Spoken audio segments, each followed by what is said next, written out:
Welcome to Tabletop Gaming Guild. Tabletop Gaming Guild is all about the experiences and memories that playing board games with friends and family can create. On this episode, we're going to be talking about negotiation games. So all those games where you're going to have to do some talking to be able to convince people to do things that they don't want to. But before we start that, we're going to go over the what we've been up to. So we're going to start a new thing. We're going to start with segments. Our first segment is going to be what we've been up to. And I'll go ahead and go over my list first. I played a lot of games in the last couple weeks, a lot of smaller games. One of the games that and a lot of them are actually roll and writes. But one of the games that really surprised me, that was a lot of fun, was Rolling Realms, published by Stonemaier Games. In Rolling Realms, he created a realm for each of the games that he's published. And each of these little dry erase boards, which is really nice because you don't have like sheets of paper that you have to throw away. It actually came with dry erase boards, enough for all 11 board games for up to 6 players, and the marker and everything that you need, and big chunky dice. And each of them gives like a general idea or feel of the game, I think, that they were based on. With Between Two Cities, you have to basically get the star level, like you score with stars in the game, of one of the other 2 realms. So to backtrack a little bit, how you play Rolling Realms is you're going to pick 3 realms randomly. Everybody gets the same 3 realms. You're going to roll 2 dice and be able to apply one of the dice numbers to one realm and one of the dice numbers to another, and then not be able to do the third. Throughout the game, you can gather resources, and these resources actually give you abilities that break the game a little bit, like get an extra die that you can use that turn just yourself. Or you get like the pumpkins, you can cross off 2 pumpkins and you can add or subtract one number from the die, or cross off 3 pumpkins and you can use a die in the same realm that you've already activated that turn. But the point of the game is to try to get as many stars before your end of your 9th roll to get the highest score you can possibly get for that round. It goes over 3 rounds and the person with the highest score wins. One of the really neat things is stars are worth 1 point. Unused resources are worth 1/10 of a point. So you get this like, I have 7.1 points one round or 12.1 points another round. But the really cool thing is that those little roll and write boards do feel like the idea of the game they came from. So I thought really cool. Another game that I played that I really just like saying the name of, which is Super Mega Lucky Box. Super Mega Lucky Box looks like it's not going to be great. Reading the rules on there, it seems like something I would get at Walmart or Target. However, it is amazing. It's just it feels like you're reading it like this seems like bingo, but it's not. You get these little 3x3 grid cards with numbers on them. So you get 3 of them to start with, and you have to pick from the 5. And it's really a flip and write, because you have 1 through 9 twice. You shuffle those up, and you only flip 9 cards for the round. So you have a general idea what your pool is going to be for the cards that can flip. But the strategy is the pool of available numbers on each of the cards is different. So you have to pick cards based on what numbers you think you need to be able to cross off, because you don't want to be able to not do things. And you look at the bonuses that you get for points. Really fun game. Well, when I heard that title, I thought maybe they missed the boat a little bit, because I thought my first thought was, oh, it's Super Mega Lucky Fun Box. But then my next thought was, oh, did they just think that was false advertising to say it was fun? But apparently it is fun, so.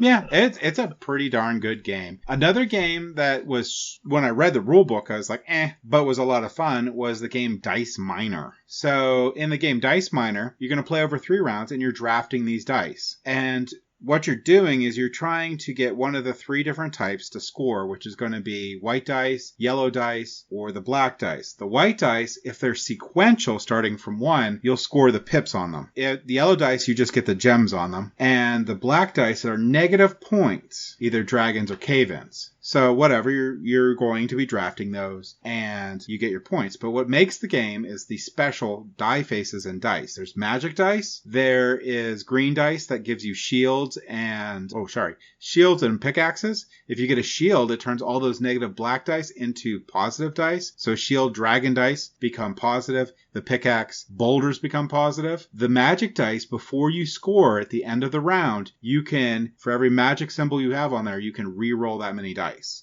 to try to complete your sequences for white, try to eke out a little bit more points, maybe make those black dice not bad. And you also, which one of the funny parts of the game, you have beer. So if you get a beer die, which is there's a face on every single die, you can say cheers, point to a player, roll that die. They get that die, but you get to draft 2 dice instead. The game plays super fast. It has a ton of dice that you draft through, and you think it's going to take forever, but it takes under 30 minutes to play, and it's a lot of fun. That's Dice Miner. Honorable mention that I played was Ascension 10-year anniversary edition. Awesome art. Great game. It's Ascension. It's a Market Row deck builder game. It's, I think, the grandfather of Market Row deck builder games. I think it was one of the first, or if the first one. We've talked about it on the show before, but if you don't have Ascension and you have the idea of playing it, or you want to, that, I think, is the edition you want to get. It definitely has the best art. I'm going to go over 2 more here, and then I'm going to call it quits. I'm going to get another one is Cedars from Series Exodus. This is the biggest game that I played. This is a mean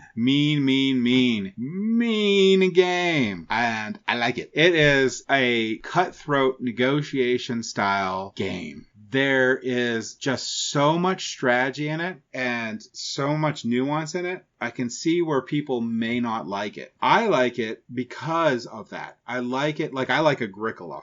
A lot of people don't like the fact that you have to keep paying for feeding your people, and it's a big thing in the game. This game, you have to super pay attention to your prestige level and have forward thinking. Not only do you have to be able to trick and negotiate with your other players, playing negotiation games, you have to sometimes tank yourself on purpose because the game goes over 4 rounds or 4 turns. At the beginning of the next turn, the player with the lowest prestige goes first. And going first in this game is super, super important. The other thing people have a hard time getting used to is the fact that if you remember that when in the game you're trying to get prestige points. That's the point. The arc you're building, it doesn't matter if they destroy it or kill your people or do bad things to it. You're just trying to lock in the prestige points. Pretty much your board that you have going with people is in flux. People will attack the heck out of you. So if you're okay with that and you're good and you want to go into a nice mean-spirited game that you can have a lot of fun with friends that are like-minded, I highly recommend Cedars from Series Exodus. This game was actually on my want-to-try list, and I might still yet try it, even though what you say is not particularly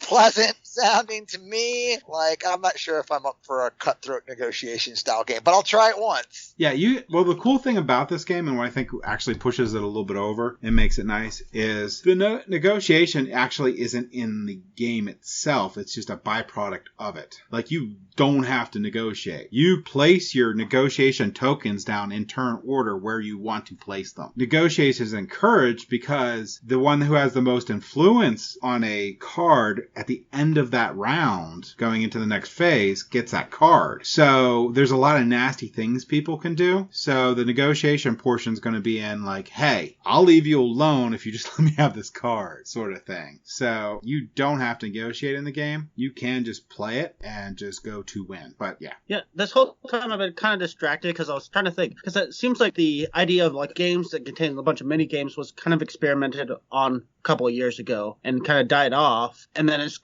seems to be coming back with Almanac and now Rolling Realms, and it seemed to be popular games, so they kind of fixed what the issues they had with the early games. Like, I was trying to remember the name of the one that's it's just a series of numbers. I think it's like 2323, and I was really, how hard is it to find a game that's just a number and without remembering exactly what the number is? Well, one thing I'll say is about Rolling Realms actually isn't a whole bunch of mini games. It's just a board that has certain special rules on it or placement of numbers. I wouldn't go so far as to say they're different enough to call them separate. They just have different rules on what you can do with the die that you have for that board. It's sort of hard to explain, but if you played the game, you'd be like, oh, I know what you're saying. Good game, though. And it does have a really cool solo player mode in that game, too. It has a mini golf style game where you go through 18 holes and you have to try to beat certain scores, and it sets the realms and your rules for it. So if you like playing solo games, it has a really good one in it. The very last game I'm going to talk about is a game that I don't think got a lot of press recently, and I don't know why. This is a lot of fun. And the game is Dog Lover, card game, by AEG. Dog Lover is a game where you're trying to collect as many different types of dogs as possible. You're going to try to take the best care of them, and the person with the most points, like most other games, wins in the end.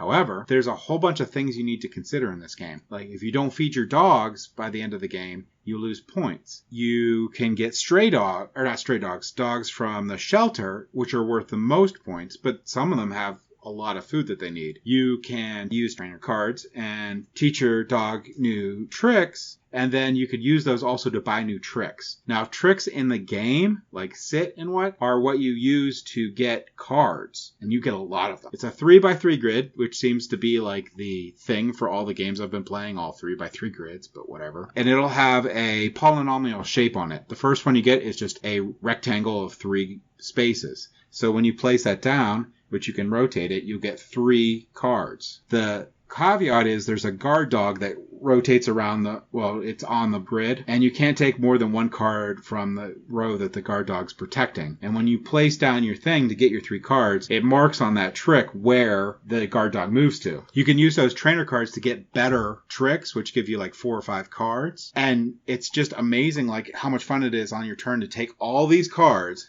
and then be able to play them all and do all this cool stuff on your turn. But there's a lot of thinking to the game. Like, am I going to buy a new trick? Am I going to try to get licenses to get a shelter dog? Am I need to get the food to feed my dogs? They have a bone. If you don't get a bone, at least 1 bone, you lose points at the end of the game. If you get a whole bunch of bones, you gain more points per dog. They have special items where you try to do sets. It's just a really fun, fast game that has a lot of depth to it, and that is Dog Lover. I might have to check that out. My initial knee-jerk reaction to that was like just to brush it off and ignore it. I have not actually looked at this because there's just so many games that have come out that kind of just are barely a game, and they just put like the pet thing on there to sell it, and they don't really put much effort in it, or at least it seems like that's happening a lot. And also polyomino burnout is really a thing at least for me. Yeah. And the polyomino thing is just basically for figuring out what cards you can collect. So it's not like you're going to need to like do a Tetris style thing or anything like that. It just, especially when you get multiple tricks, it's more like, what do I need, but what else can I get that helps me? And then that's what you have to figure out on your turn. It's a good game. Okay. All right. So what did you do, Nathan? I'm in a crazy period at work right now, so I unfortunately have not been able to get too many games to the table. Ironically, I'm one of those people that once the holidays hit, my holidays are done, and I can actually, relax. But the only thing I've really gotten to the table is I got the Crew Mission Deep Sea, so the sequel to the Crew to the table. Played that. It's not very different from the original game, but it does change it in some interesting ways. This is not a guarantee you should get it if you've already played and owned the Crew. I would still recommend getting it, but it's like, okay, if you weren't like amazingly thrilled by the original, you don't need it. But if you haven't played the base Crew, get this one. Basically, it is very similar to the original Crew, but it adds more replayability, more variability by having a deck of possible tasks. So when you go through your book of scenarios, it'll tell you to take tasks up to a certain difficulty level, and you draw cards until you draw cards with a difficulty level that equals the difficulty level of the scenario. So yeah, your task is going to be different from game to game, and if you fail a mission, you don't have to play the exact same mission again. You can draw 2 more task cards and have basically a completely new game. So that was the Crew. Lots of fun. If you haven't played any Crew game, get this one. If you really love the original Crew, get it. The only other game I've played a bit of is I've gotten back into Gloomhaven Digital again. Big part of that is because they've been doing a lot of updates. They've actually it seems like they're getting very near to the actual full build. Right now it's still an early build, but there's so much content. I think there may be more content in the digital game than the physical game, which is insane. Actually, I think you're right on that. I think there is more content already, the one I played, than the physical game. Right. And the physical game says it's 100+ hours, which seems right. And there's a lot of random scenarios you can do in the digital. So it just keeps changing up. They keep adding to it constantly. So yeah, I've been really enjoying that. I've unlocked a whole bunch of new characters. So I did actually record some of those unlocks, so if you're not too worried about spoilers, that video should eventually be going up. I can't guarantee it will be anytime soon because I am very busy. I'm still looking forward to seeing that. That'd be cool. You have to start from the beginning and do everything. No, I did beginning, middle, and this is at least late game for one character. You should do a 400-hour marathon. Straight recording. You know, in Japan they did have people die from doing basically that. imagine the ratings. No kidding. No, kidding. Don't do that. All right, Dan, what have you been up to? Well, I'll mention a couple games that I have been playing, or managed to play, I guess is the right way to phrase it. Both of these games I have played on Tabletop Simulator with just my brother Ken, sort of checking out games that we weren't able to check out physically due to the, weird stuff that just has been going on. One of the two was Nemesis. That's right, the Alien in a Box game that beats all the other Alien games that have ever been made. So this is a co-op game, or semi-co-op game. We were playing it full co-op because it was just the two of us. We didn't want to try a semi-co-op with only two players. That's a quick way to go downhill, I imagine. But, you wake up on a ship, and due to hibernation sickness, you're not sure where all the facilities are on the ship are, so you have to kind of explore the ship, and then eventually you stumble across an intruder, which is very much a Geiger-esque alien, and that's the sort of point where you have to make a choice about what objective card you're going to keep. If you are playing semi-co-op, just know that there's an objective card that's kind of friendly there, where you are trying to save the ship and as many people as possible.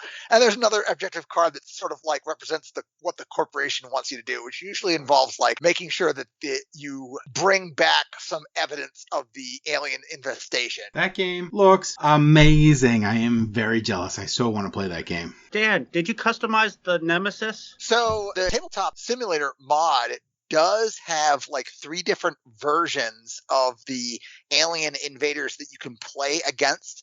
We only played against the default version, but yeah, there is some variability in there in terms of types of aliens that you can encounter and the sorts of things that they can wreck you with. Well, by the way, just for the record, we played this twice only so far, and we lost terribly both times. Just FYI. Well, I was just thinking, if I ever get a chance to play this game, I have to customize my Nemesis mini. I have to put James's picture on it because he's always my Nemesis in anything board gaming. Sounds about right. So, played another big game that I will mention, and this game is called Martians, A Story of Civilization. This game is a worker placement game. This game also has multiple game modes built into it. So you can play this game solo, co-op, semi-co-op, or fully competitive, which is pretty cool. And then the game has, I think there's 4 scenarios that come out of the retail edition box, but the scenario sort of gives you a loadout of how to set up the initial problems that you have on your Martian colony and what you need to do in order to, fix all the things that are broken. This game is tight. We're playing 2-player cooperatively, and we could not beat the default first scenario. So for our second play, we actually scaled it back to the point where we ignored the scenario card entirely and just tried to manage the normal needs of the colony and weather and event decks. And that went much better. The first game, we actually locked ourselves out. We reached a point where we weren't generating enough power to physically take enough actions to do anything. So the colony quickly sank after that. That looks quite interesting. It looks like a better version of First Martian. I have never played First Martian, but judging from what I've heard of First Martian, it has to be. I bought First Martian. I never played it because we set it up. I read through all the rules, did the first round, and then said, nope, done. So one of the only games. Actually, I think it is the only game I've ever done that to. That's what we've been playing, folks. Okay, so now we're going to launch right into our main topic, negotiation games. And before anyone says anything, I will want to bring up the grandfather of all negotiation games, which I think is going to be the grandfather of all negotiation games, or at least one of the ones that is still very, very popular to this day, and that is the game of diplomacy. In the game of diplomacy, you are basically on even footing throughout this map, and the only way you can make progress in this map is by negotiating with the other countries to, sort of gang up on other players. Diplomacy is definitely a game that has been quoted multiple times where you have, 5 friends come in and 5 enemies come out. Because inevitably throughout the game, you have to backstab people. You might have what people think are an ironclad strategy, but at some point, someone has to put that knife into the back of the other person. So I don't know if... I know Nathan has had the pleasure of playing Diplomacy. I don't know if Dan has. So I have not had the pleasure of playing Diplomacy, but I have spoken about this game. I've picked the brain of my older brother about this game, and he's one of these people that plays like ladder matches online for Diplomacy, like play by email, where there's a giant website of nothing but Diplomacy players, and it's just like somebody sets up a game. They set a duration for how quickly turn moves need to be submitted, and they just play it out. Yeah, and the linchpin of this game is that the actual moves that you are submitting for your units are done so in secret, right? So you can promise, threat, or deal how you're going to move your armies about the board, and then of course you could end up not doing those things, resulting in the failure of your erstwhile ally. Yeah, it's definitely a bloodthirsty game. Also, things I don't think are games that are negotiation style things, that we'll just get them out of the way right now and you guys can pick on me, is Apples to Apples, rubbish. Snake Oil, rubbish. All those games I hate. But they are negotiation games. They're actually pretty much pure negotiation games. You're just trying to convince someone that you should be picked to be the best or whatever, or to get the points. So, no, I don't like those. Party negotiation. Party negotiation games. Boo. Meh. But since you talked about Diplomacy, that is a very old title at this point. It's got its strength, it's got its weakness. I think it's a really great game, but you have to have a very specific group to play this. Not anybody, just anybody can play this game. It's pure negotiation and strategy. There is zero luck in this. You have to expect people to backstab you. You have to make deals and predict to what extent you can trust this person. At what point are they going to turn on you? And it's odd to say that too, because like the best way to approach a game of Diplomacy is to always tell the truth until you don't. Yeah, exactly. But one of the things that really kind of kills this for a lot of people, and means I've never really gotten this to the table since I was a kid, is that yes, it says it plays 2 to 7 players. It really only plays well at 6 or 7. Now, Machiavelli is basically Diplomacy light. This is a game that does add a little bit of luck element. It has Diplomacy as a core, but it adds in the idea of plagues. So there's a luck element. So every couple rounds, there's going to be a plague or a famine that'll wipe out a bunch of units, and the strongest is most likely going to hit the strongest player the hardest. So it is kind of ends up being a slightly random catch-up mechanic. But the key thing that makes this slightly better, I want to say it's a better game than Diplomacy. It makes it more playable than Diplomacy is that it can play well for 4 to 8 players. So you can. I've even played at 3. It technically says it doesn't play at 3, but I've made it work at 3. And it's still a fun game. You can't really do that with Diplomacy. I'm sure there's people that have managed to do it, but that's the main only real reason I'll put this slightly above Diplomacy is because you can play it at the lower player counts. So I want to toss out another oldie but a goodie in terms of negotiation. And the negotiation in this game is largely just trading, I guess, but the card game Bonanza, right? So in the card game of Bonanza, it's about bean farming, I guess, but like you've got a hand of cards and move the cards within your hand. That's the big conundrum. And you draw a couple cards every single turn too. So like if you've got like 3 coffee beans, but they're not in the same spot in your hand, you can't plant them all at the same time. So you really want to get rid of cards that are like before the coffee beans or in between the coffee beans by any means necessary. Like, you're willing to give these cards away if necessary. Yeah, there's a lot to that game. I like that game a lot. There's a lot of negotiation in it because the different beans have different levels that you have to collect before they get your coins, which are the points and how you win the game. So some beans are more valuable than others, but those beans are also, there's less of them in the deck too. So they become more valuable for trading and whatnot. And every turn after you draw your card, you actually have to flip 2 cards. And if you can't trade those away, you get them. And depending on the version of Bonanza, which there's multiple different versions of Bonanza, but most of the time you only have 2 plant areas, or little patches that you can put stuff. In one of the versions, you can purchase another one, but not on all of them. If you have to get those cards and they don't match with the beans that you have down, you have to actually tank or immediately cash in your largest bean cache, which can be really bad. And people can use that as leverage when they're negotiating with you in Bonanza. So I think that's a great example, and I love that game. One game I wanted to throw out there, because it's a party level negotiation game doesn't mean it has to be horrible. The Resistance is actually, I think, a good party-style negotiation game, because in Resistance, there's basically two teams, and you're trying to eliminate the other one, but you don't know exactly who's on. Well, it's been a little bit, but I believe the bad guys know who they are, but the good guys don't. And you either pass or fail missions or whatnot, and if you fail too many missions, the bad guys win, blah, blah, blah. But it's a lot of fun, and that is a party-style game I wanted to throw out that was a good negotiation game. Not as good as maybe, let's say, Rising Sun is a negotiation game. That game is awesome. Well, I have to give you the Resistance. I can see it being a really good game. I can't enjoy it because I'm terrible at it. I can't read people. I can predict people's strategies, and if you have a bigger game where you actually have like predictable strategies and I know how people play, but just when telling whether somebody's lying or not, I can't tell. We should play Diplomacy.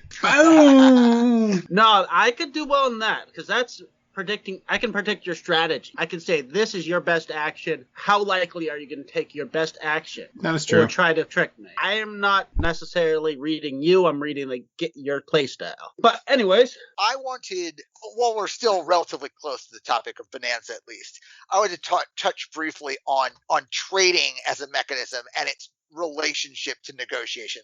So trading is a different mechanism, at least according to BGG, than negotiation. There are many games that involve trading. One that we've all played together is sort of like Dead of Winter as an example, right? Where people can exchange resource cards or devote resource cards to various tasks. And one that a lot of people probably are familiar with is Catan. Where during your own turn, you can trade with other players to try to get that last good that you need to complete your village or town or road or whatever it is you're trying to build. A lot of, like in Catan, you're giving up something to get something, but the rate of exchange is open to negotiation. You may be like, oh, well, I'll give you the wood I need, but I need 3 sheep, not just 1 sheep. Yeah, and I think most of those games can be considered negotiation, even if BGG doesn't, because I think the crux to negotiation is the ability to have leverage. So if you just are trading and there's no leverage, you're just trading. But if you have leverage, like you're doing bad in this game, and I know you need to build a city right now in Settlers of Catan, so that 3 coal unit you need is going to cost you really bad. So you have some leverage. The whole game knows that wood's only made on a 10 or an 8. You haven't rolled it for the last 5 rolls. So when wood finally gets rolled, you could demand a premium for it. I think there's essentially 4 types of trading games. 4 trading mechanics. There's like Dead of Winter. Technically you're trading, but it's a cooperative trading. So there's not really negotiation per se, because it's amicable. You have games like, what's a good example? I can't think of an example off my head. There are some games where you can trade, but you don't really have an option. If somebody wants to trade, you just have to trade them. There's not a lot of those. And of course, there's ones where you can negotiate. Like Catan. And the 4th one that I thought of briefly has slipped my mind. Oh, when you're trading with a market rather than with people. So you're no negotiation there. You're just trading resources for goods. Yeah, what do you call it? Another model that I've seen, though I don't remember the name of the game, is you could put goods up for trade. Like, so you could say, hey, these goods that I have are up for trade.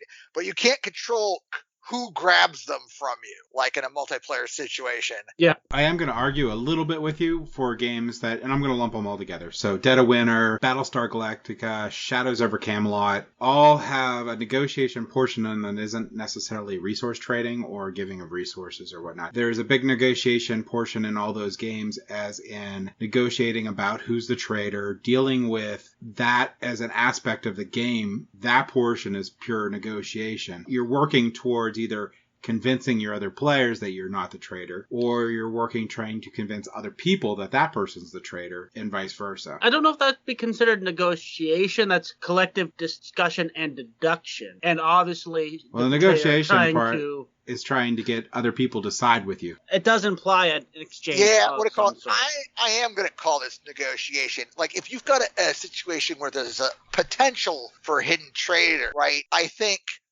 the meta game of proposing that person X is the traitor. Hey, James is the traitor. We all know this. James is the traitor, right? Proposing that James is the traitor and then convincing the other players to be on board with that is part of the game, even if there aren't any like rules constraints over that discussion as it is made. Because very rarely do those games say in the rules that players have to make those discussions in a certain way. Yeah, and oddly enough, I am almost always the traitor in a game that has a traitor. Like, for some reason, that card is like, I'm like a magnet to it. And what do we play? Like Dead of Winter 3 times, and randomly 3 times I was the traitor. That's not even like statistically possible. It's like winning the lottery, only I'm not that lucky. Being the traitor, you consider like winning the lottery, huh?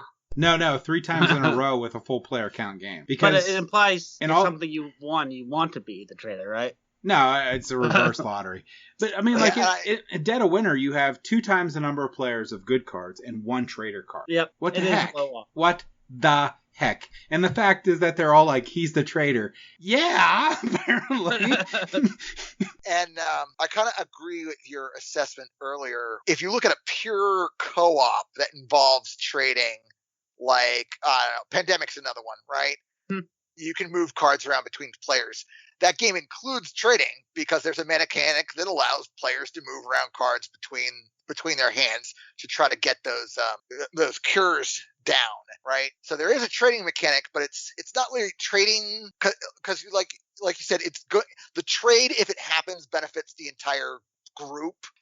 Since it is a co-op, there's no arguing over, well, my red card's worth 3 of your black cards.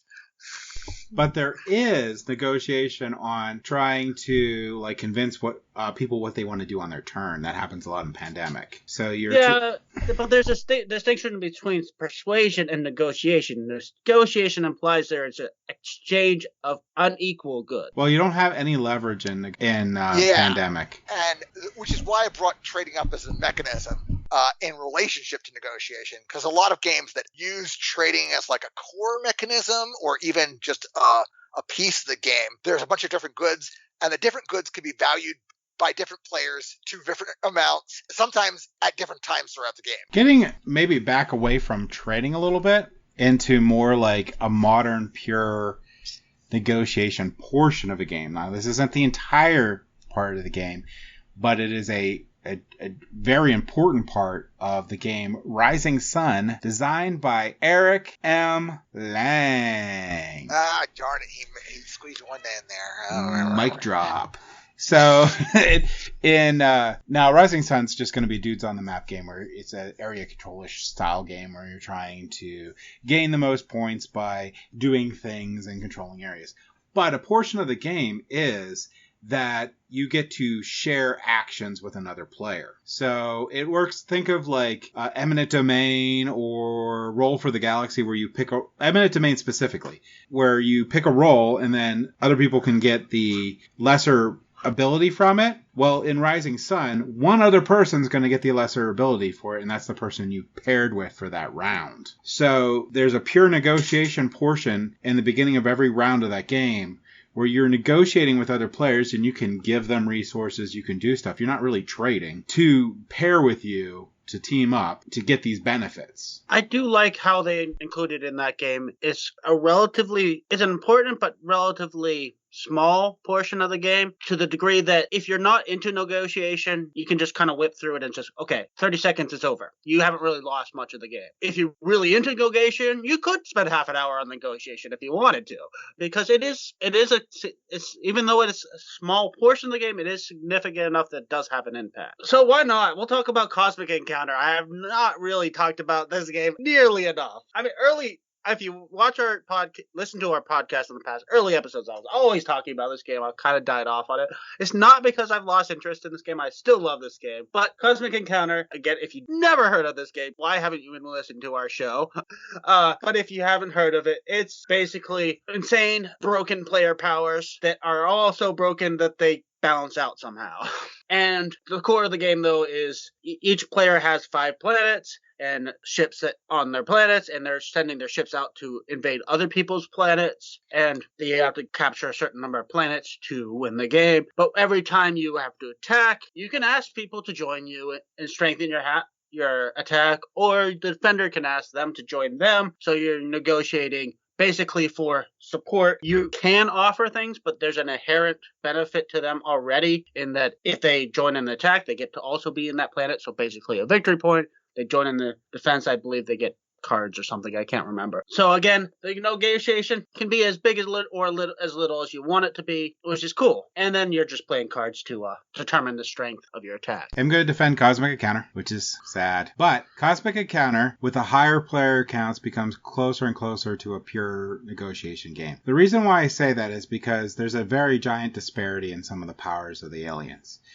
And with higher player counts, you have a higher and higher probability of you're going to have a super powerful player. At that point, you have to negotiate. You have to negotiate with the other players to gang up on this player, because that player is literally more powerful than all of them, or at least a single one of any of them. There's a lot of negotiation in the higher player counts with balancing out of where the ships go on the different planets, how that all gets separated out. So I think with higher player counts, Cosmic Encounter becomes closer and closer to like a necessity for negotiation and a pure negotiation game. Well, it is also it's very important, even in lower player counts, because like once somebody has their 4th planet, if they get their 5th, they're going to win. And you got to make sure everybody knows that. So there's usually somebody vehemently spewing, this guy has 4 planets, this guy has 4 planets, watch him, watch. I mean, I feel like this probably dovetails into the next big category of games that include negotiation on some level,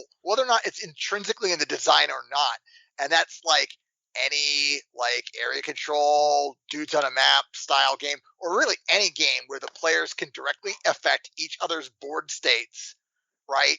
And there could be a potential like power struggle. Mm-hmm. And I'll throw out my last game, and I'll let you guys do examples because I've been like hoarding in all the games here. But one of my favorite games ever created is one of the most negotiation intensive games that I have. And that mainly has to do with the length of time it takes to complete a game, which can be between like 6 and 12 hours. And that is Twilight Imperium. Twilight Imperium negotiation is so embedded into the game that most people, when I mention this game, don't think that they're negotiating, but you have to do it the entire game.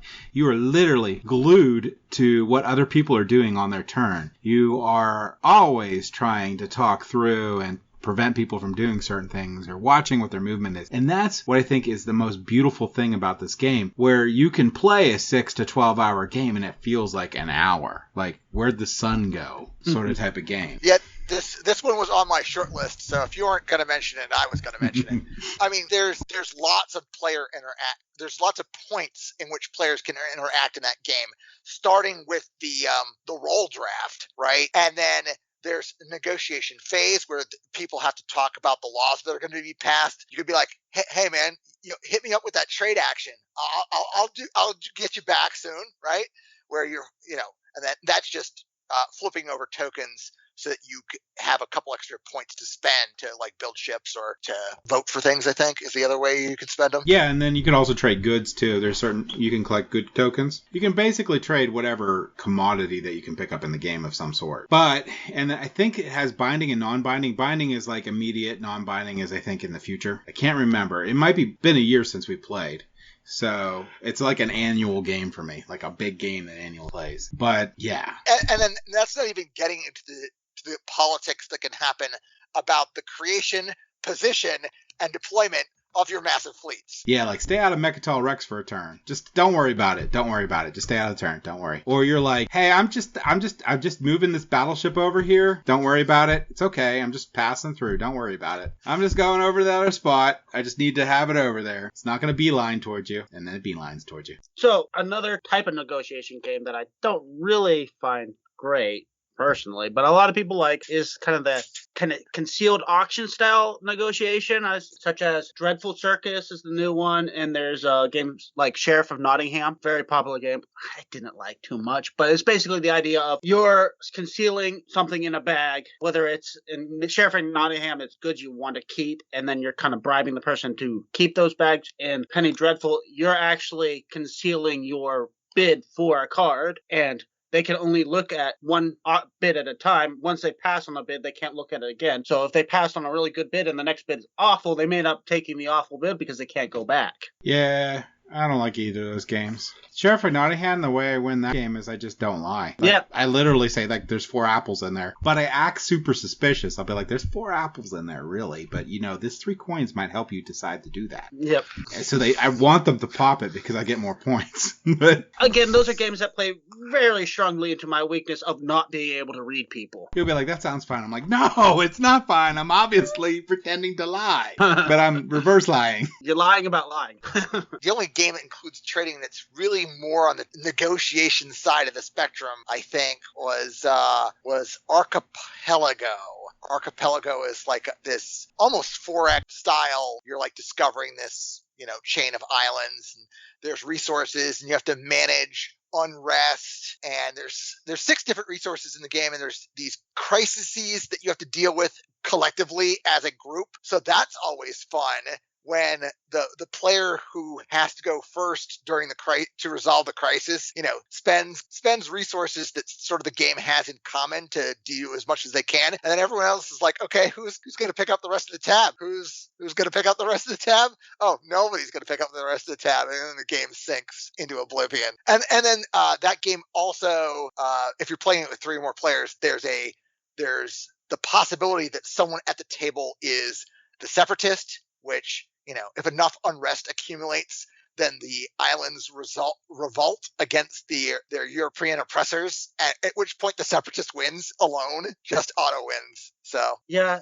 that was a Grail game for me, and now it's a Shelf of Shame game for me because I got it. I have not been able to get it to the table, unfortunately. I really want to play that game. We should add that to our list of games we should play down the road. That was one of my first games in the hobby. I've since gotten rid of my copy, but I would not mind revisiting that game because I almost never got to play it at 3+ players where it really shines because of the semi-co-op nature. I'll be up for that. Okay, so that ends our topic on negotiation games. Hopefully you found some gems on there that you'd like to try or play. What we're going to do now is we're going to do a silly game at the end that's going to be a lot of fun, and one of these 2 contestants is going to be crowned the winner of this podcast. The rules of this game are pretty simple. I'm going to each ask you 3 questions. The person who answers the most correctly wins. If you're tied at the end, then we will do 1 more set of questions until someone wins. So I'll go ahead and start with Dan. And the first question is going to be, what is the name of a food-oriented card drafting game where you're trying to put together the best combinations of foods for the most points? Hey, close BGGG right now. I said GG okay. 2 minutes. Yeah. I'm not looking at any websites. I won't cheat. My knee-jerk reaction is to mention Sushi Go. That's 1 point for Dan. All right. So Nathan, what is the name of a bird-centric board game where you collect birds? Wingspan? Yep. Man. This might go for a while. I hope these get harder. Well, this one might get you. Dan, time for a classic. What is the game where you and 5 other guests are trying to figure out who killed the host from what weapon in what room? That's gotta be Clue, right? Right? I'm not hallucinating. That's Clue. Nope, you got it. Okay, Nathan, we might be going through a lot of questions here. In which game would you place a tile with any combination of city, road, cloister? Carcassonne. All right, yep, all right. Where are you pulling these questions from, James? I'm just curious. So, is this like Trivial Pursuit, the board game version, or what? No, this is actually Grizzly.com. They do quizzes, and this was the one on modern board games. Oh, okay. I will put the link in the show notes for people. So I think we're 2 and 2, if I'm right. Yes. All right. So now we're at Dan. So this is a game I love, but what is the name? Manchester Madness? No. What is the name of a deck-building game where you play as one of the greatest cities of the ancient world? Greatest cities of the ancient world? Well, no. What is the name of a deck-building game where you play as one of the great cities of the ancient world? Oh, man. Can I What's steal? it called? Yeah, you could steal if you could get it. We'll see. It might be. No, that's not it, actually. It's not deck builder. Shoot, I forgot the name of it. It's the other game that's exactly like 51st State, isn't it? You gonna give up and pass to Nathan? Yeah, I guess. Nathan? Imperial Settlers? No. That was the game I was thinking. So Yeah. the game is technically classified as a deck building game, but I wouldn't actually Seven consider Wonders? it as a deck building game. It's Seven Wonders. In That's Seven what I was Wonders, thinking of. you do pick a city of the ancient world and you play as it. And in Seven Wonders, you will be basically drafting cards and placing them down on your tableau on that city. We're still darn tied. Yeah, I'm still going with that. I thought of that immediately, but I said that's not a deck builder. Yeah, so I'm going to give Dan a different question because that one was, yeah. In this game, players take turn building railways between cities in order to complete mission routes and earn points. Is that Ticket to Ride? Yes. All right, so Nathan, what is the name of a game where players each play a red card on one green description card, and one person decides which red card best matches... The apples? God dang, I hate that game. All right, so Dan, what is the name of the game where you spell words out of tiles with letters on them? Draw a new tile once you've used up all of your tiles, and yell the name of the game when all center tiles and your tiles have been depleted. Is it Scrabble? No, it's Bananagrams. Okay. And I should have known that. I actually did play Bananagrams Jr. with my nephew and niece. So, yeah. All right, let's It see. is also Scrabble. It's not quite Scrabble. Bananagrams, you don't have a board. Oh, I thought you did say something about a board. Okay, I wasn't listening. Okay, for Nathan, for the steal, and maybe the win, we'll see. For the grand champion of this Yeah, if you podcast. get this, Nathan, you can have this win. I don't want this tie to go on forever. What is the name of the game where you collect gem tokens to pay for gem cards that can earn you victory points? Splendor. Yes. Okay. So Nathan is the undisputed winner of the single podcast that wins nothing but bragging rights that you have won episode 75. Wow, we're up to 75 already? Yeah. So, I hope you enjoyed that little trivia thing. Most of those are pretty easy. Like I said, they're on grizzly.com. This is quizzes for modern board games. I will throw that link in the podcast notes. And hope you enjoyed the podcast. Thank you for listening. See you around, folks. Thank you for listening. If you have any feedback for us, feel free to visit us on Facebook, Instagram, Twitter, or Board Game Geek Guild 2989, or our website at tabletopgamingguild.com. Don't forget to like, follow, and or subscribe. Tabletop Gaming Guild is a product of Tabletop Gaming Guild LLC. All rights reserved.